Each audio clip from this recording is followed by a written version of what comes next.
You're listening to the Monday Market Highlights brought to you by Milford. Good morning. It's Monday, the 9th of May, and I'm Will from Milford. Last week, the market's focus was dominated by central bank meetings.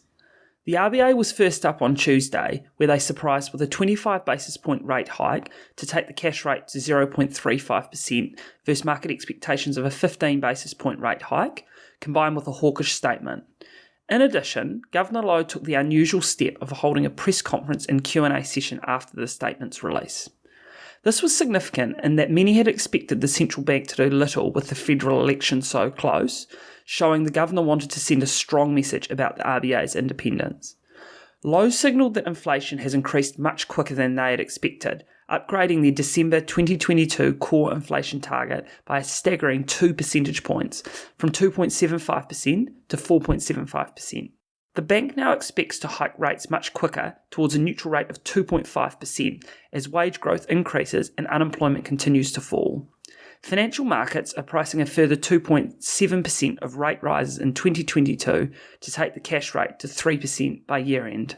Turning to the US, the Federal Reserve raised rates by 50 basis points to take the Fed funds rate to 1% on Thursday morning.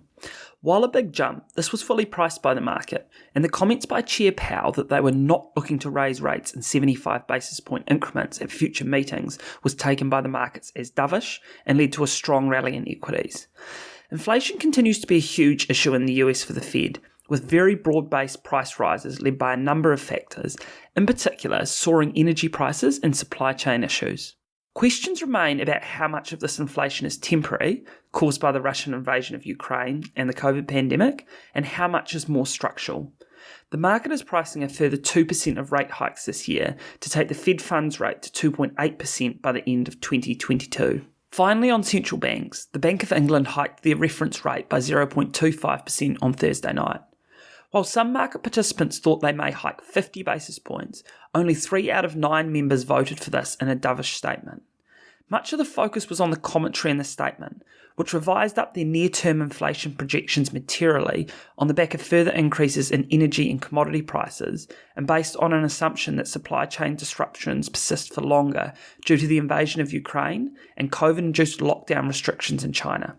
The statement also noted that the BOE sees GDP slowing towards the end of 2022 as inflation bites, causing a large fall in disposable income and rundown in COVID excess savings.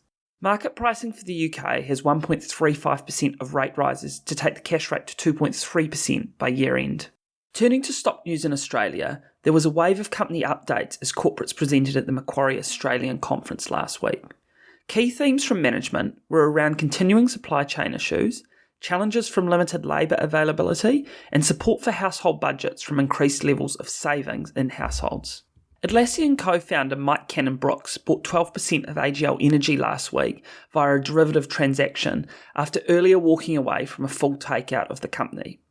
Cannon-Brookes bought a stake to try and stop the demerger of the AGL's renewable business and coal generation arm.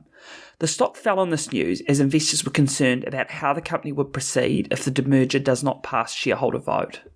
Gold assay analysis company Chrysos listed on Friday in what was the largest ASX float of the year so far. The stock fell sharply from an IPO price of $6.50 to end at $4.15, a 36% fall on the day. Investors were concerned that the stock may need more capital in the future to fund its growth.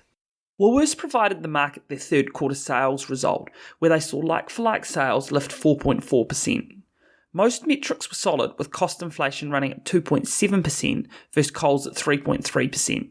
COVID costs looked to be under control, which the market liked, as this was a major negative for Woolies late in 2021. The stock ended the day slightly higher. Dual-listed UK bank Virgin Money released their latest results after market on Thursday night. While the headline numbers were strong, with profit 8% ahead of expectations and an improved NIM, investors were disappointed with the lack of capital return. The stock was hit hard, finishing down 8.2% in Australia on Friday. Turning to this week, the key data point for the market will be the US April CPI release. The market is expecting a pullback from last month's bumper print to see headline month-on-month inflation of 0.2% from 1.2% prior. This would see year-on-year headline inflation fall from 8.5% to 8.1%, while core inflation would fall from 6.5% to 6%. These inflation prints continue to be very important for the market, as central banks are being forced to hike aggressively because of rampant inflation.